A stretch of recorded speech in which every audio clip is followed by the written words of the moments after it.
I was able to reach M20, Ditto, Shiny, Murkrow, Shiny. I still have yet to pack though. I'm gonna be away for 2 weeks. I don't think I've ever heard her apologize. Good friends won't care. Hey everyone, welcome back to the channel. I am so glad to see you all here. My voice is a little bit raspy this morning, but as you can see, it is the end of the Summerfest and I was able to reach my goal of hitting M20 on green grass, so I'm really super excited about that. Now, the only thing is that I was so preoccupied yesterday that I did not track my sleep. So this is like the second Sunday in a row and I'm super bummed, but yeah, nothing I can do. So let's just choose the next research site. But I was like kicking myself over it this morning when I saw the notification. It crushed me because it's a Sunday night session, which is the highest drowsy power of the week. So I miss out on a lot of research, EXP, and dream shards. So for those who are not familiar with what this little pop-up screen is, this is usually what happens when you're already maxed area bonus on the map you're at. So if you read the second paragraph, it says the 5% area bonus will be divided and shared with other areas. So I know Topalo was at 74, so we're gonna see.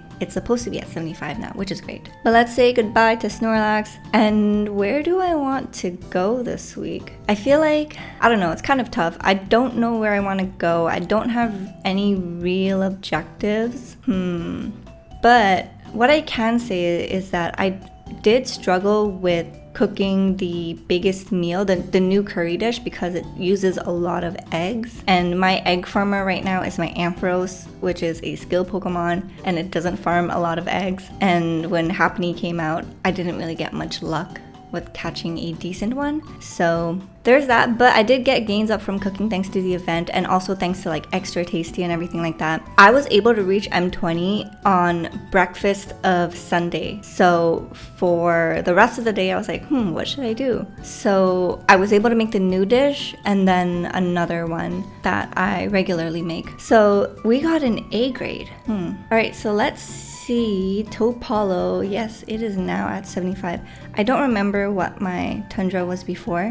Maybe it went like 1 for each. I don't know. So I think I want to go Lapis Lakeside or Old Gold Power Plant. But it's been a really long time since I've been to Lapis Lakeside, so I'm really just choosing based on the vibes. I know that if I do go here, I can continue my hunt for a better Stuffle, maybe a Marshana. I still haven't got a decent one. But for Stuffle, I already have one that is pretty good at corn farming. I don't need another Ralts either. So I don't know, maybe here? Yeah, I think I'll go here just because at Lapis Lakeside, my area bonus is full. So if I go here, I kind of get more out of going here. Whereas if I go to Lapis Lakeside, I'm really just there for the vibes and I don't really get much out of it. So let's go back to the power plant. We were there a week before the summer festival. So we are just going to enjoy our time here. And I think moving forward, I'm just, stews and curries again. That's great. But you know what's not great? My Pokemon are not going to be full energy since it didn't have a sleep session. But wait, why are they not depleted? I'm confused. All right, well, let's make breakfast really quick. See, I'm not sure if my game is bugging or something because the previous times where... I can't make that. No, I can't make the Ninja Curry either. So I'll just make the leeks. But yeah, the previous times when my device wasn't tracking sleep, I would wake up and my Pokemon are completely like 0 energy. But I noticed that the previous week when I made this mistake and now today when I made this mistake of not tracking it, it doesn't show up that there's any sleep report or anything to do, but I noticed my Pokemon weren't at 0 energy either. So I don't know if they changed something or whatnot, but yeah, that's my weird experience. All right, so since we are at curries, I added my Blastoise, my Cortana, and my Ampharos because I wanted to continue farming some more ingredient-leaning dishes just in case I landed on dessert. I'm confusing myself. I added these 3 over here because their ingredients are more dessert leaning. So I was thinking if I landed on dessert this week, I'm not going to be able to make anything. So that is the reason why they're here, but they are quickly going to go in for exchange. So let's just quickly do that. I'm going to bring out my regular squad that I use for curries, which is my Quackable, my Bean Dude, and I think I'm going to have to bring out my Pupitar for extra beans. Now Bean Dude is level 60 now, but I still find it needs a little bit of help with farming more beans, and these are the stats. So there isn't any more ingredient finding subskill, but I was like, ingredient finding up nature, that's more than fine with me. And I just haven't felt the need to search for another one ever since. We were at 16k RP, and let me share with you guys what I caught during last week, because I do have something nice to show you guys. So let's see. Here is everything that I got. So ignore the second row because that was from the week before, which I got a shiny. And as you could see, the week that just passed, I got another shiny. So I only caught 3 new Pokemon. So we will start with the little Grubbin over here, but it is a double mushroom Grubbin. Now, I use my Gengar to farm mushrooms and sometimes my Quagsire, because I rarely use my Quagsire, but for whatever reason, on days where I find that my Gengar is doing a little slow, I add my Quagsire just to bump it up a little bit. But this Grubbin is really good at farming mushrooms, and it has Dream Shard bonus, Ingredient Finder S, Inventory Up S, Helping Speed S, and then Skill Trigger at the very end. It is a Speed of Help up nature with an Energy Recovery down. So I was like, I don't think I'm gonna use this, but then I was like, wait a minute. Now that I've hit M20 on green grass, that means that when the time comes, I already have unlocked expert mode. So let's say that I do expert mode and one of the favorite berries is bug type, but I'm on like a curry or salad week and I need mushrooms. This would be a great option, because if you're using Pokemon that aren't the favorite berry typing, you do get penalized. We don't know what the penalization looks like, but I mean, different ways to play now. And then I got this Totodile. I do have a berry finding one, but I kind of want to find a faster one. So this is what it looks like, sausage and oil. But as you could see, there's 2 ingredient finders there, S and M, and I do not need ingredient finding on a berry Pokemon. So, and it's speed of help down. So actually, I'm just going to send this to the professor right now. I need to clean my box. I have 217 out of 220. But let's take a look at the last one, which is my shiny pincer. Oh my god, I've already started. It is double apples, as you could see. I don't need an apple farmer though, because I already have a Venusaur that I use. My Venusaur, whose name is Honey. Oh wait, sorry. Yeah, if this were Mono Honey, I wouldn't need it because I have a Venusaur that farms it. But also I don't need apples because my Skeledirge farms apples at a really good rate. So I'm not going to use this, but this is what the sub-skills look like. So we got Inventory Up L, Skill Trigger M, Inventory Up M, Ingredient Finder, and Skill Trigger. But it is a Speed of Help down nature. But I know with the buff that we had a couple patches ago where Speed of Help down natures are, whoa, it is like crazy outside. But Speed of Help down natures are not as slow as they were before.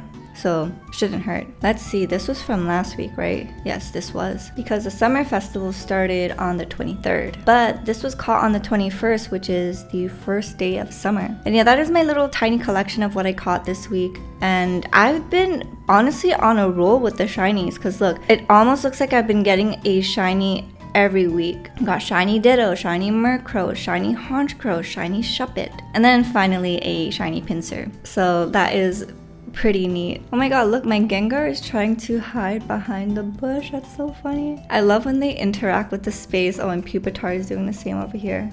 So cute. Now I can't collect any sleep points, which sucks, but I did ramp up to 5.5k sleep points, which is really great. Let's pick up our daily gift, and it is diamonds. Last week off camera I got a Great Biscuit, which was amazing. And now let's pick up our goodies for hitting Master 20. So we got the Sub-Skill Seed, and as a free-to-play player, this is like so rare. You can get main skill seeds from the shop if you're free to play, but there's very limited ways to get the Sub-Skill Seed, and one way to get them is by hitting M20 on an island. But you can only get it once. So if I go to Greengrass again and I do M20, I'm not gonna get another sub-skill seed. And yeah, this is almost 2 years of playing. I'm not maxed on everything yet. And then these are the general achievements. So still a lot to complete. And don't forget that when you make a new dish, you should go to your notes and click on it because you do get diamonds. So anytime you make a new dish or if you find a new ingredient for the first time, you are able to collect diamonds from that. All right, now let's go into the community yap session because I got quite a bit to yap about and also just a little bit to update you guys on. So here is my iced latte. Cheers everyone. I hope you guys had a good summer festival. Although my summer festival was going off very strong and I was able to hit M20 sooner than I thought. Breakfast on Sunday. The previous time I hit M20 at Topalo, it was the very last meal and I needed it to be a crit. So it was like really a chance game there. But I was able to do it sooner this time. Also, Greengrass Isle is easier than Topalo, but I mean, I'm probably not giving myself enough credit. We did good. Cheers. I hope you guys did good. It's so good when it's like nice and cool. I'm still pretty bummed about the sleep session thing, but what can we do, right? Also, I just realized, oh my gosh, that is a shiny Farfetch'd. I think. Yeah, it is, because it's a little bit more of like a pinky hue, like a brownish pink. That's so cute. Congrats, Oscar. But yeah, looking at everyone's Farfetch'd, it just reminded me, I did not catch a Farfetch'd. No, I did not. Oh, Abby also got a shiny Farfetch'd. I don't know what it is. I think maybe the eyes, because Farfetch has very human eyes. Like, you could probably plop those eyes on a trainer model from the game and it could be totally passable. But something about Farfetch looks awfully Asian and awfully human. But usually for events like this, I try to catch a copy of the new Pokemon that gets released. But I don't know, I wasn't encountering Farfetch as often as I was hoping. So there's that. And then, yeah, the times I did encounter it, I was just throwing it bonus biscuits, but that was not enough. And yeah, so if you guys didn't catch it either, don't worry, neither did I. But I do feel a little bit of FOMO. And now a part of me is like, shoot, would my Sunday sleep session showed up with a Farfetch'd? But yeah, I was just so busy yesterday because there's like last minute things that I needed to do. I needed to run errands to just stock up on some stuff for the house before I leave. And then I was doing like my final load of laundry just to make sure that there's no like laundry just sitting around while I'm gone. And then I finished the day with a cleaning session. So I mopped the floors in every area, cleaned up all the cockroach poop. I had to climb on my drying machine to get some cockroaches that were like stuck and dead on the higher parts of the walls and ceiling because my boyfriend's not here, so I had to do this on my own. Otherwise he would have been there to help. But yeah, now everything is nice and clean so that when we're back, oh how cute, if Swablu were just to extend its arm a bit, it's gonna be like a nice fluffy cloud on Charmander. That is so adorable.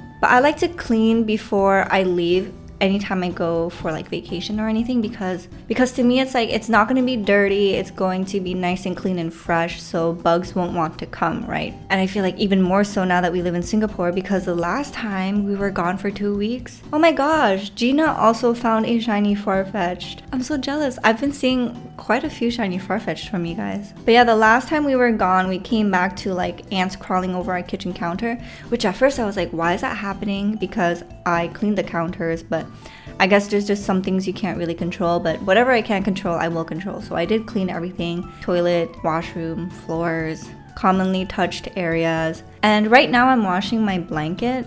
So it's gonna be my last night sleeping with my blanket. So I do have a little bit of, oh my gosh, Sarah found a shiny Caterpie and sniffing the clamshell, and she changed her picture too. That's so cute. But yeah, it's gonna be my last night sleeping with my blanket, and I'm a little sad because it's my comfort blanket. And oh my gosh, Lord of Sea, I think that is also a shiny Farfetch'd. Yeah, that is. Wow. I don't remember if the shiny odds are boosted on this. I think they were, right? That's why I got a pincer. I got a shiny pincer instead of a shiny Farfetch'd. But initially I was gonna do my cleaning today because this is the last night I have here before I have to go. But then I was like, I'd rather just chill on my last day instead of being busy. Oh my gosh, and Nico Robin also found a shiny Farfetch'd. What's up with this? It's like, I'm so jealous. I still have yet to pack though.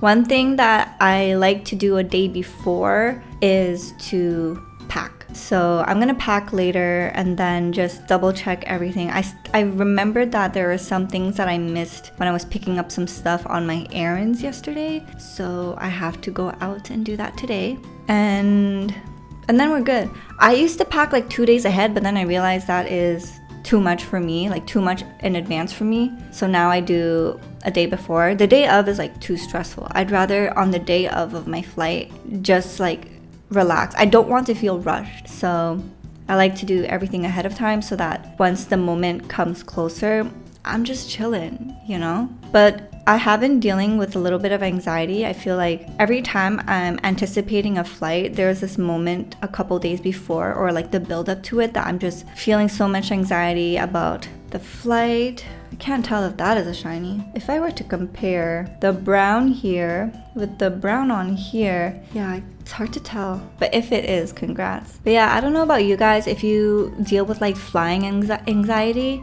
I would say when I was younger, I had more flight anxiety, especially with like turbulence. So it was something that scared me to fly. Now I'm kind of used to it, so there's less of that fear, especially ever since I learned that when you're in turbulence, think of the plane as being in a bowl of jelly, so you're not just going to like randomly plop to the ground. So that helps a lot. So whenever I'm feeling turbulence, I'm like, we're inside jelly. But I get so tense, so the feeling just doesn't escape the body. But logically, I know that there's not much to fear. So there's no more like real flight anxiety. It's more like the build up and prep for it, where I'm just afraid like, what if I forget something? What if I didn't do something? Or am I forgetting to do something? And then I used to have dreams before I fly where I would forget my passport. So that's also something that causes anxiety for me. So I just can't wait until it's time to go and like all that feeling just goes away. But I'm gonna be away for 2 weeks. I'm gonna be hanging out with my girlfriends and it's gonna be so fun. I called my mom yesterday just to let her know like, hey, I'm gonna be like, just a reminder, I'm gonna be in this area for 2 weeks and then I'm gonna be back home a couple weeks later. So I'm like quite busy.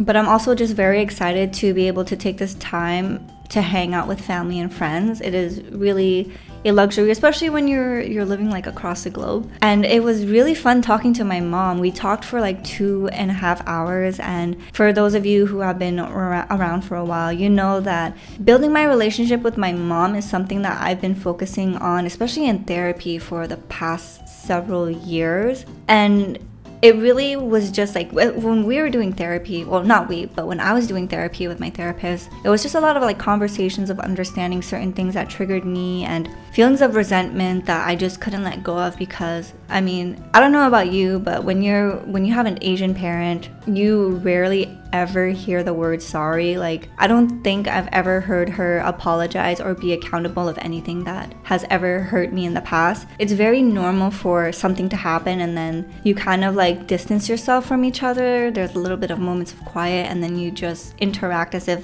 the event never happened. And I hear this a lot with other people or like children of immigrant parents who dealt with that as well. And then I hear like other people who would talk about how their parents would say sorry when they would hurt their feelings, and that was just such a foreign thing to me. And I felt like because of that, I felt so much resentment towards my mom because I felt like she was just ignoring everything. But then at the same time, through therapy, I kind of learned to just forgive her for my own sake, you know, and knowing that I can never control people and I can never expect something out of them. And because of that, if I hold them to a certain expectation, especially if I want to have a relationship with them, I'm never gonna be able to achieve that if I keep letting that get in my way, knowing that they are the way they are at this place in their life. So that isn't to say that, you know, she'll never say things that I need to hear, but I've gotten to a point where I no longer need to hear that in order to feel like I can grow my relationship with my mom. And I know that for some people you might disagree, and I also feel like it's totally fair if you decide not to have a relationship with your parent for whatever reason, if they like really hurt you and you feel like you need to cut them out for your mental health. I get that. I don't feel like children should feel like they are property to their parents, so that is something as well. I know some friends who feel that way. They've never outrightly said it, but the way they talk about how they feel the sense of duty or obligation towards their parent kind of highlights how they view themselves when it comes to the dynamic of parent and child. So very fascinating to see as well. Everyone just processes things different or needs things differently when it comes to, you know, just parent stuff. And I think it's totally normal as well. It wasn't something that I realized was normal because I've just silently dealt with this for so long until I started like going to therapy and learning that, you know, issues like this are common, but you know, because we're in a household where you don't talk about these problems, you just never share it and then you never know. So I've healed a lot in that journey, and I've come to the conclusion that I do want to build a relationship with my mom. But due to the lack of talking, it just felt like even though we lived under the same roof, we weren't really close, and I've never really confided in her as a mom to ask for advice on something or like hear her input or just share my day, because she also never really like asked me how my day was. And I've realized that it's probably like for whatever reason she just probably still views me as that like angsty teenager who she's afraid like whatever she says, it might make me snap. So I do also realize like what I did to contribute to that. And my mom had me really young, so it's like I can't even imagine navigating learning to be a mother while taking care of a teenager when you barely like had a moment to live out your teenage and early adult years, you know? So I've learned to also just grow a lot of empathy and compassion towards her situation. But knowing all that, right, it's one thing to like fully accept that, it's another to fully act on it, because it's like it's so awkward. For the longest time I felt so awkward. I didn't feel safe crying in front of my mom. So that was also something I had to unpack in therapy. Like, why is it that I can't go to her for certain things that I hope to when it comes to having that motherly connection and bond? But after I moved, that was like probably the first time in a very long time since I was like very young that I've shed tears in front of her. And that was when I said my final goodbye before I moved to Singapore. And it was so bittersweet. And then ever since then, I just felt comfortable being able to cry in front of her. I think it just needed taking that one moment to like get over it and have it happen for my nervous system to be like, okay, we finally did it, now what? Oh, this happened. And actually the outcome is better than what I expected, because what I realized with therapy is that I have this innate feeling of fight or flight when it comes to protecting my feelings. So a lot of times, even though I'm able to logically process what's going on, it's hard for my body to process the feeling because of my nervous system just being used to certain things. So I feel like this extreme discomfort where I just can't act on certain things even if I wanted to, even though my brain tells me like this is like a non-issue, you know? So after I cried, it was like really great. I feel like it was really great for my nervous system to relearn certain patterns and feelings too, because it made me feel a lot more comfortable around like showing emotions in front of my mom. As weird as it sounds, I still feel awkward like laughing and smiling around my mom. But I've noticed that she's made an effort to laugh and smile around me, especially ever since we got her the cat. So that's really nice, and I can really tell she's really trying to. I also can tell that she feels a little awkward and she doesn't really know like how to approach this relationship now that we're two very different people in this period of our life. So it's like I'm learning my mom for the first time, she's learning me for the first time. And it's been a very slow thing, but it's been so fruitful as well.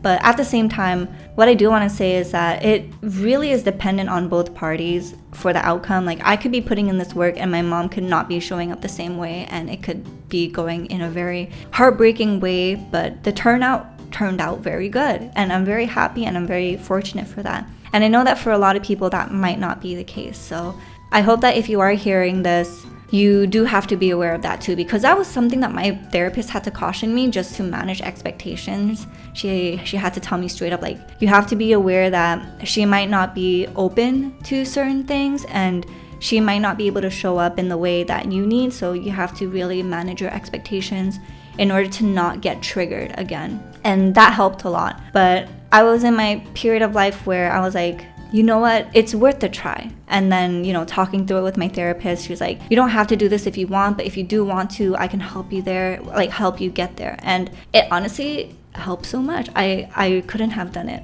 on my own, really. So yeah, yesterday I had a call with her. It was 2.5 hours. All that to say, that is the longest conversation we've had probably in the last 10 years, as crazy as that sounds. Like, even when I was living there, we didn't really talk much. So we talked for 2.5 hours straight. And I can see, like, she didn't want to put the phone down. She was, like, doing stuff around the house and, like, bringing me along with her. And I was like, wow, like, it really feels like I'm just catching up with my mom. We were gossiping. We were, like, catching up. She was giving me advice on things. She was asking me, like, questions about me and my life, and I felt like I was finally getting out of her what I've always wanted. And yeah, it was just like a really great and beautiful thing. So I'm really looking forward to spending time in person and then just like making up for all the lost time. I really am also missing her home cooked food. Like, Vietnamese restaurant food is one thing, but Vietnamese home style cooking is something you don't get in restaurants, and I'm really, really looking forward to that. And playing with the cat and like catching up with my siblings.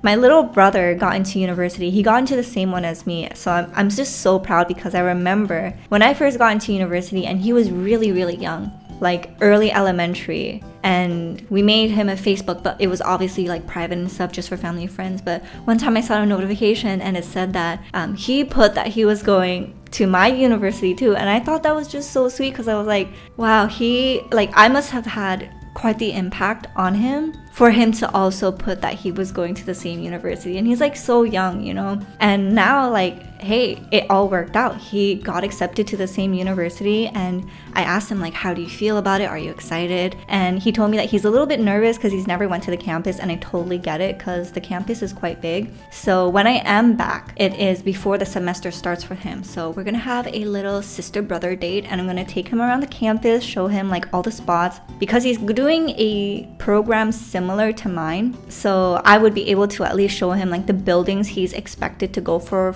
certain classes. And I'm like super excited to just walk down memory lane of going to my alma mater as well.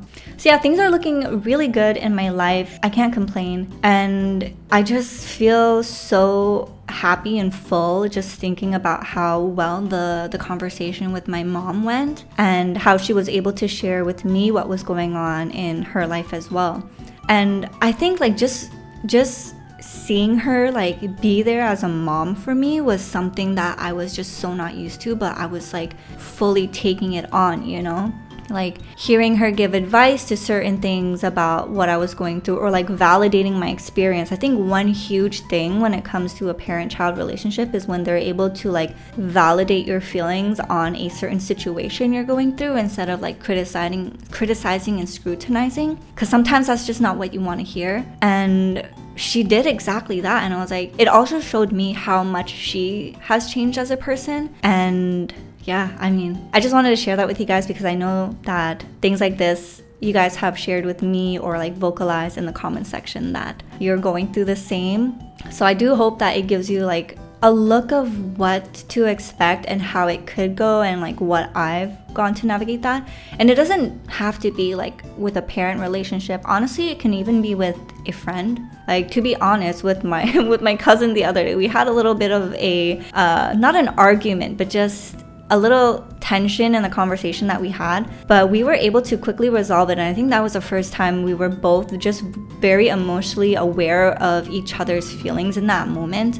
And I was able to apologize for something I said that I shouldn't have said, and it turned out completely normal. Like, sometimes when it comes to disagreements or arguments, it doesn't have to escalate. I feel like that is what people usually think of when it comes to arguments, but disagreements and arguments can sound very calm and just very like back and forth like this, without getting like too heated or anything like that. So that was like also very great. My relationship with my cousin is also something that I've been working on for the past several years too, and I think that we're getting to a place where we're kind of really understanding who we are and how to show up for each other in this moment of our lives. So yeah, there's that as well. But then with friends, I never really had too much of an issue. My best friend is always very like good head on her shoulders. Whenever we are upset with each other about something, we just say it like what it is, and then we move on like it's whatever. And usually with her, I would be like, hey, I have a bone to pick with you, and then I tell her, and then like that's pretty much it. But yeah, I mean, conflict is gonna happen in every sort of relationship in your life, and sometimes it's like very uncomfortable, but it's the uncomfortable moments that make you grow. And if you were to avoid that discomfort, you're kind of running away from the problem, and you're not helping yourself or helping them. And the one thing I want to the last thing I want to say is that if you're feeling something, you are doing yourself a disservice when you stay silent. You're not being truthful to yourself when you stay silent, and you deserve it to yourself to speak up about how you feel. So if someone is bothering you, you have all the right to tell them. And if they react poorly, then take it more of a reflection of who they are, not who you are.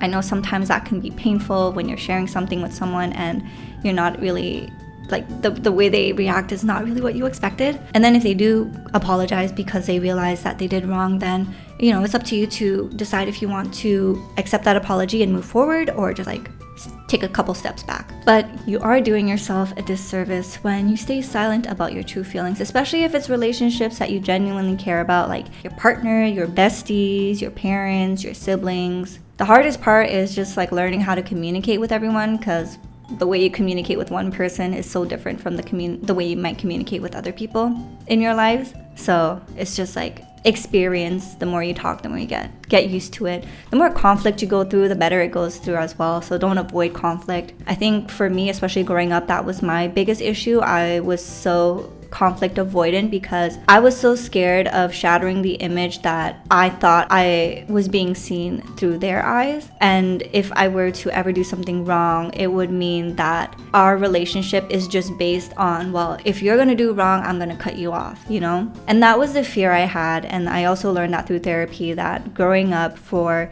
certain situations that have happened in my life, I had just come to learn that if I did X and they got upset, then they will love me less. And that has really shaped the way, or my nervous system, and how I feel about conflict, where if ever I did something wrong, I was so afraid that they won't want me around anymore or won't be my friend. Whereas good friends won't care. They will love you fully for who you are and still love you even through your mistakes, as long as you're able to own up to them, and talk about them and not avoid them. And yeah, even though I know that, it's just still tough sometimes to sit with that feeling, just because it's something I'm so used to. So it stems from early childhood and then into your adulthood. Your body, the body keeps score when it comes to certain things. That's why PTSD is a thing too. When certain situations remind you of certain events in the past, you just feel it in your body and you start having triggers. So yeah, you really have to recognize what you're feeling in that moment, and it's so important to know what you're feeling.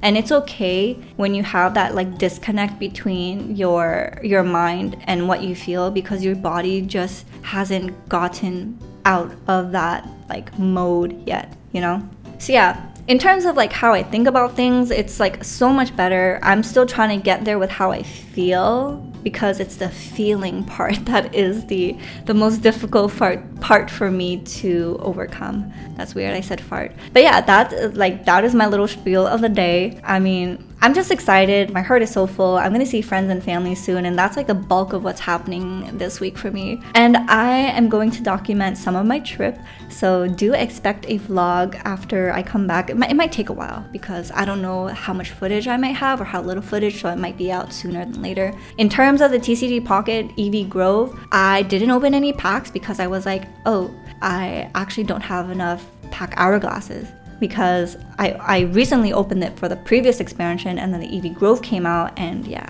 no pack hourglasses. So I need to do some battles and save pack hourglasses, and then I will film that. And then I also was you know what, I'm so busy this week. Do I really want to go out of my way to get a Switch too? So I'm I held off on that. I'm gonna get it later when I'm back, and then do unboxings and try to figure out my situation for how to record gameplay or stream, because the internet's still doo-doo. So we still need to figure that out. But I'm gonna be gone for 2 weeks. I hope you guys will miss me. I will miss you. I'm still gonna track my sleep. I'm bringing my sleep device. But yeah, we're not gonna do like any recordings or anything.